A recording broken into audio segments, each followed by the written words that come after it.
Ma'am, kamusta po kayo? Nagpapagamot sa cervical spine disc bulges and cervical spine desiccation. Sa akin, therapy ako, but in pain. Pasensya na, unang-una po, pasensya na po kasi ngayon lang ako nakapag-reply. Bukod sa sobrang busy nung holiday, palagi rin po ako nasa check-ups ko last December. And as a mother na rin po, marami po akong ginawa rin dito sa bahay. Pinipilit ko pong kumilos kahit hirap ako. Anyway, sasagutin ko po yung tanong ninyo. Hindi lang po ito yung sakit ko. Meron po akong systemic lupus erythematosus. Meron po akong problem sa lungs. Meron po akong interstitial lung disease. Meron po akong pulmonary nodules, as I've said po nitong nakaraan na video ko. And ito po, naka-pacemaker po ako since 2019 because of sinus node dysfunction and cardiac dysrhythmia. And then, iniisa-isa ko na po kasi para hindi ko po sasabing ito lang po yung sakit ko. Sasabihin ko na po lahat dito sa video nito, sana magkasya. Nakailang beses na rin po kung nagpo-post. Marami nang naiinis sa akin. Nakaka-post ko for 6 years na yata. 6 years na. Hindi yata. Sa Facebook po. And dito, pa isa-isa, dalawa, tatlo, ganun. Hindi lang po kasi, sabi ko nga po, hindi lang ito yung sakit ko. Ang reason po nito is, paikot po kasi yung nakaluwa, ibig sabihin nakalabas. May tawag doon. Hindi lang po siya protrusion eh. Iba po kasi yung protrusion. So, yung dito po sa akin is nakalabas talaga. And yung mismong cord ko is namamagana po. Ngayon, yung cord kasi natin, ang explanation po sa akin is, sa amin, yung spinal cord po natin, may mga bones, vertebrae po ang tawag doon.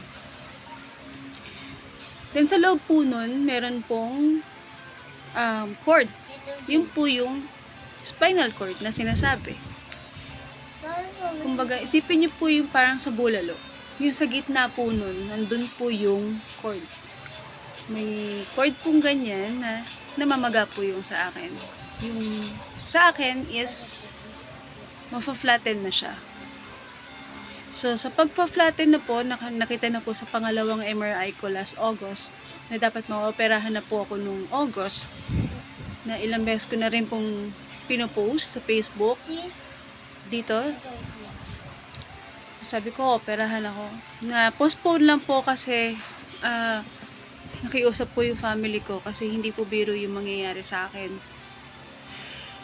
So, since nga meron nga po akong problem sa lungs ko at may pulmonary nodules din po ako sa lungs ko and may konting asthma po ako, ang sabi po sa akin, hindi po pwedeng hindi ako ma-intubate. Kasi mahirapan akong huminga. Kasi po yung lungs ko ngayon is bumabagsak na po siya. May time po na kailangan kong maglagay ng oxygen kasi talagang nahihirapan ako. And may time na talagang okay naman. Kagaya ngayon, wala po akong suot ng oxygen. Kasi hindi naman po talaga advisable sa akin na mag-oxygen all throughout the day. Yung po sabi nung pulmonologist ko, dalawa sila. Kasi nakatira na dito sa lungs ko yung interstitial lung disease ko. Marami pong malilit na bukol, makapal po, sabi ko nga po nung sa last na previous na video ko. kahapon ko yata na doon sa isa kong video. So yun po. Pero yung dalawang cardiologist ko, inassure nila sa akin na okay yung heart ko, maliban sa naka-pacemaker, kasi po bumabagsak po yung heart ko, and kailangan po talagang maka-pacemaker sa akin, kasi nga nagfe-faint nga po ako nung bago ako malagyan nito. And ito po yung heart ko ang unang tinamaan ng lupus. So hindi po ako pwede magpa-opera sa public. Sabi ko nga po, kasi hindi lang po iisa lang ang sakit ko. Marami pong dapat i-consider. Buong organs po tinamaan sa akin. Lahat ng organs, ang hindi lang po tinatamaan sa akin is, wag naman sana, is ang pancreas ko at ang liver. Yun na lang po yung walang problem sa internal organs ko. Hindi nyo makikita sa akin na may sakit ako. Ito lang. Kasi, ang sakit ko is nasa loob. Internal organs. Kinakaya ko. Kumikilos ako dito. Pinipilit ko. Igalaw po yung extremities ko. Gaya kanina, hindi na naman po ako makagalaw. Maraming times na po na inaatake po ako ng pagka-paralyzed. Nagsisimula na siya. Inaagapan lang ng husband ko pag nandito siya. Tinutusok po ng tinidor. Kasi may isa pong therapist na nagsabi sa amin na yung anak din niya kasi nagkaganito. So yung may ganito po na ipit is central nervous system po ang tinatamaan. And pangit man pakinggan, pero sinabi sa akin mismo na yung ganito po is dying na daw po. So, masakit pakinggan, pero wala ganun talaga. So yun po, mahapdi, walang pakiramdam at namamaliit. Pag tumayo na po ako, doon na po nagsisimula yung hapdi. At pag matagal pong nakatayo, kumikirot na po yung pinakaloob po na buto. Kasi, at ito po, pag inalis ko na po siya ngayon, na-observe ko na po kaninang umaga na mabigat na yung ulo ko. Hindi ko na siya mabuhat. Hindi ko na maangat agad-agad. Hindi ko po kasi alam kung matutuloy pa yung operation ko, kasi sabi ko nga po, hindi po kasi isa lang ang sakit ko. So, mahirap po para sa akin ang lumipat pa po ng ospital.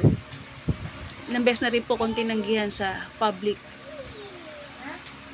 So, ang problem lang po namin, kaya hindi po matuloy-tuloy ang surgery ko is pang down sa public, sa private. Ma-admit naman po, pero within the course na admission, during the week or 3 days, 2 days, kailangan po mag-down. So, yun po. Hindi kakasya yung isang video dito. So, sana nasagot ko po yung tanong ninyo. And I'm sorry po kung na-late ang reply ko, kasi sobrang busy po. Ang dami po nangyari. And kaya ngayon lang din po ako nakasagot. And I hope po, sana nasagot ko, and Happy New Year po.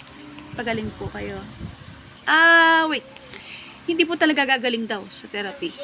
Yun po yung tanong ninyo, di ba? Hindi daw po gagaling sa therapy, sinabi na po sa akin. Kasi ang therapy po is para mabawas lang ang pain. Yun po. Sana nasagot ko. Medyo, na yung time. And, gawa na lang ako, if ever. May tanong pa kayo. Salamat po. Happy New Year ulit.